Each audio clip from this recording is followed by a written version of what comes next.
Chapter 6 Hero Department Part 2. Mari left the classroom with her mouth slightly agape. The first period had ended. Thus, a 15-minute break had arrived.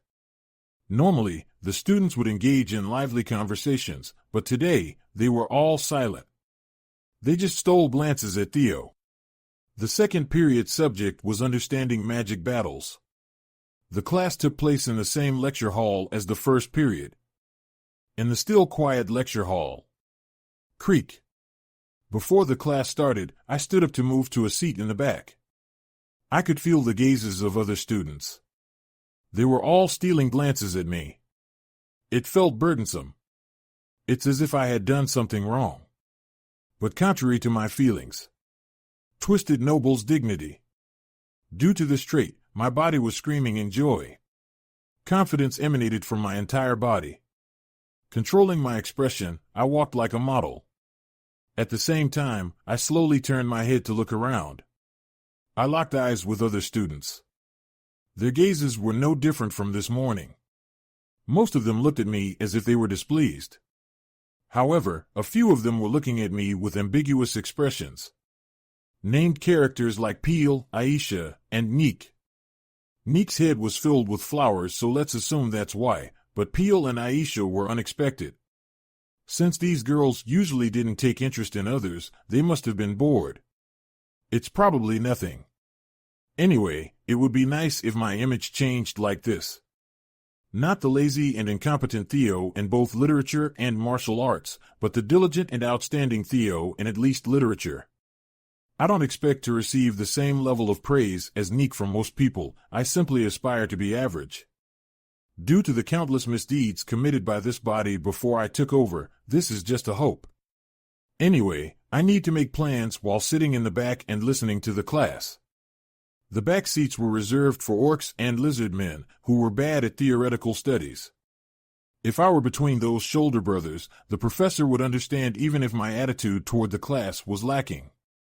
By the time I realized it, I had moved to the back of the lecture hall and sat between them. They glanced at me briefly with their arms crossed before quickly averting their gazes. However, orcs and lizard men have a strong body odor, which quickly penetrated my nose. At the same time, a sharp pain arose. Naturally, this body would hate being near uncivilized and stupid races like orcs and lizard men. And this body is the type to be sensitive to smells, using more than 10 kinds of perfume. There's no way I wouldn't be in pain. It would be painful even for my modern body. Sigh, it's really stressful. But I can't live under the control of this body for the long remaining 3.5 years. And traits can change depending on the holder's preferences and behavior. For now, I'll endure it. It's less painful than when I bowed my head to Neek. Biting my lip, I opened the textbook. I don't expect you to prepare before class. However, I do hope that you review the material. Practical skills are important, but theory is just as important. That concludes today's lecture. Yes.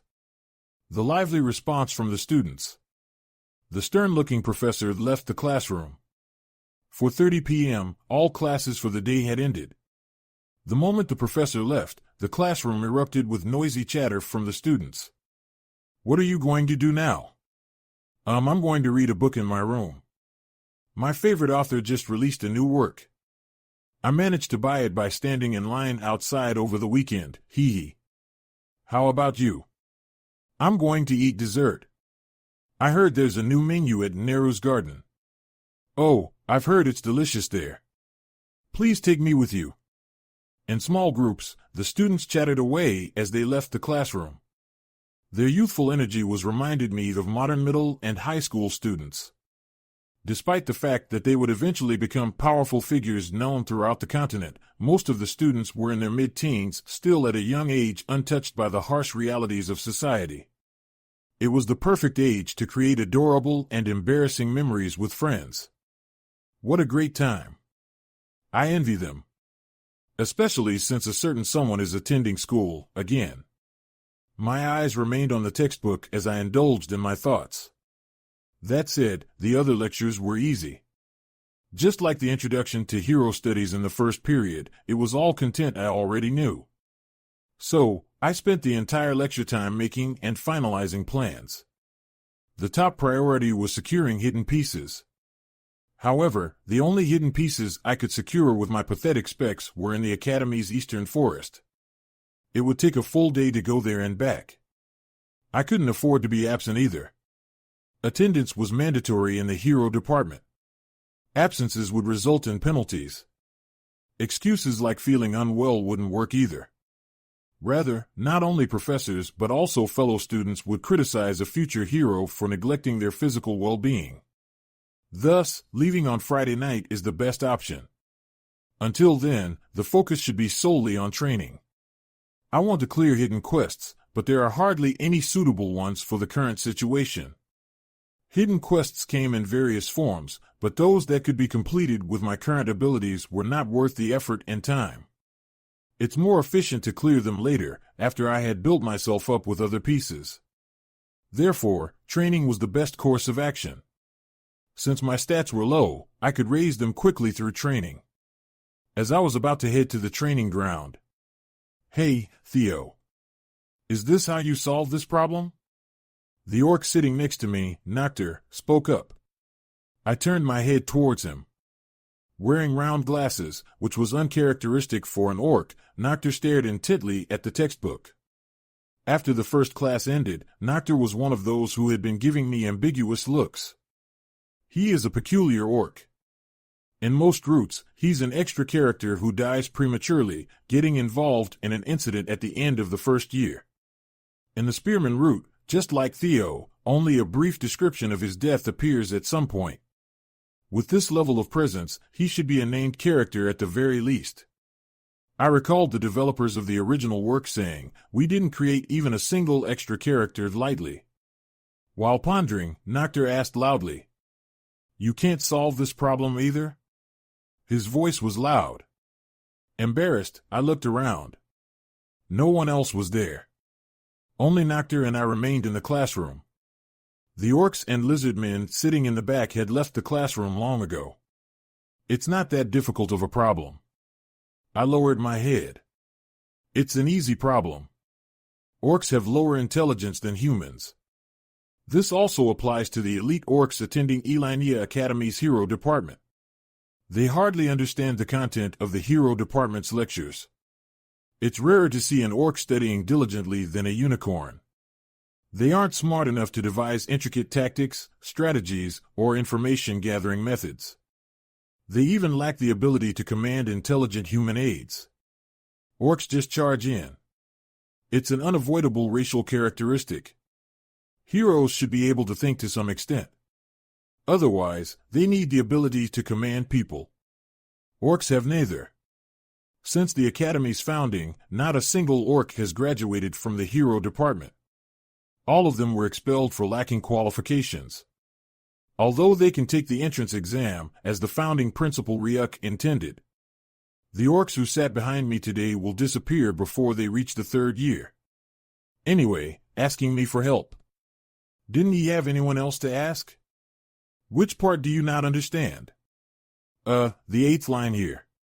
When facing a 6th circle mage who mainly uses fire magic head-on, what should I do? I really don't know. I considered his intelligence level and explained as simply as possible.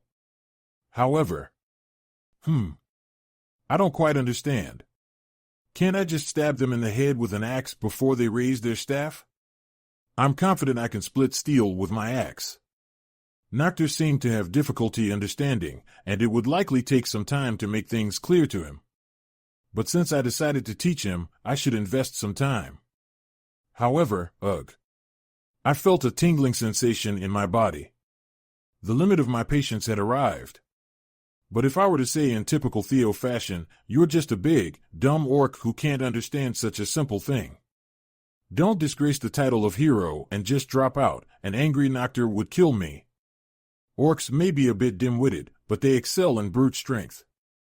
I endured the pain and explained in detail, as if teaching a younger elementary school cousin the strategy of a game. I used various analogies and explained even more simply. After about an hour. Oh, that's how it's done. Why didn't I think of that? I succeeded in making Noctur understand. He was so happy that the corners of his mouth lifted. His angular jaw and large tusks trembled. Orcs usually smile when they engage in destructive and violent acts. Was he that happy just to understand one problem? Noctur, why do you study? I'm not criticizing, so don't misunderstand. Obviously, it's to graduate from the academy and become the first orc hero. You can't become a hero if you're not smart, right? Besides, we're here at Elinia Academy, the best on the continent. To become the best, I have to overcome the small mountain called studying. I see. I nodded with an indifferent expression. It was remarkable ambition for an orc who usually leaves tomorrow's worries for tomorrow.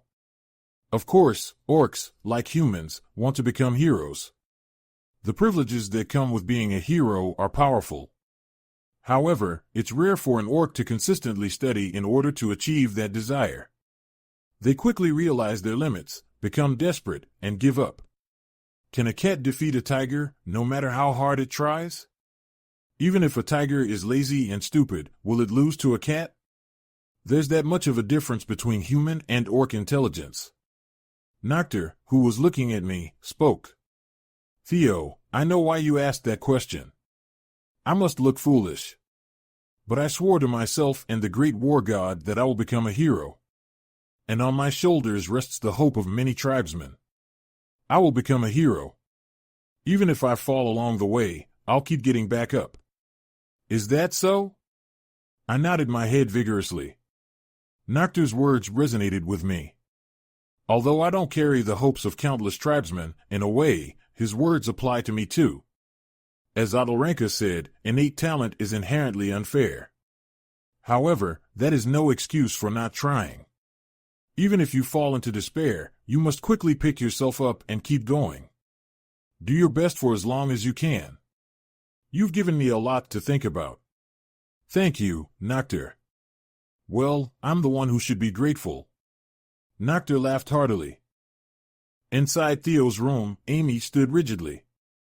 She stared at the magic lamp in her hand with a puzzled expression.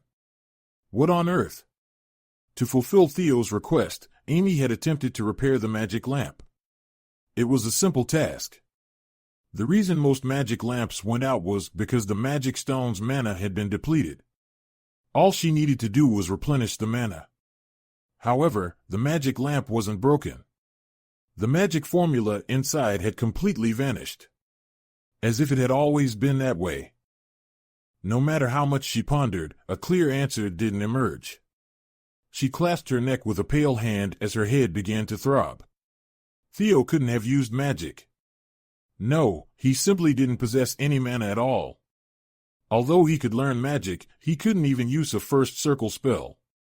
If there was another way he could use magic, she, who had served him since he was 10, wouldn't have been unaware. Despite being born into the great Waldurk family, he had no talent in anything. He was a lazy person who made no effort whatsoever. If he had been born into a lowly family, he would have likely resorted to dubious means to make ends meet. During the Academy's start-of-term assessment a week ago, he was found to have no mana at all. He had left the assessment center with a furious face and tossed the assessment report at her. Of course, she read it. There was no mana. No special abilities either. Could it be? Had he awakened? Awakening was a phenomenon that occurred only to a minority of experienced, active heroes. It was absurd, but considering the current situation, it was a plausible guess. For the past 6 years, he had almost daily insulted and humiliated her. She had considered defying the organization's orders and killing him hundreds of times. But last night, and even this morning, his tone had become softer, and he seemed more considerate. What kind of change in heart had happened? Or was he wearing a mask, trying to deceive her? Sigh, I can't make heads or tails of it. Amy looked at the magic lamp again. It was done too cleanly. To her knowledge, there were only 2 methods like this. The first was an 8-circle spell, Mana Burn. There were fewer than 10 people on the continent who could use this spell. The second was the ability of the veiled leader of the assassination group, Equilibrium, to which she belonged. Of course, there were quite a few people across the continent who had also that ability. However, those who could properly use it were extremely rare. I need to figure it out as soon as possible. With the magic lamp in hand, Amy returned to her room. She immediately began writing a letter. Chapter ends.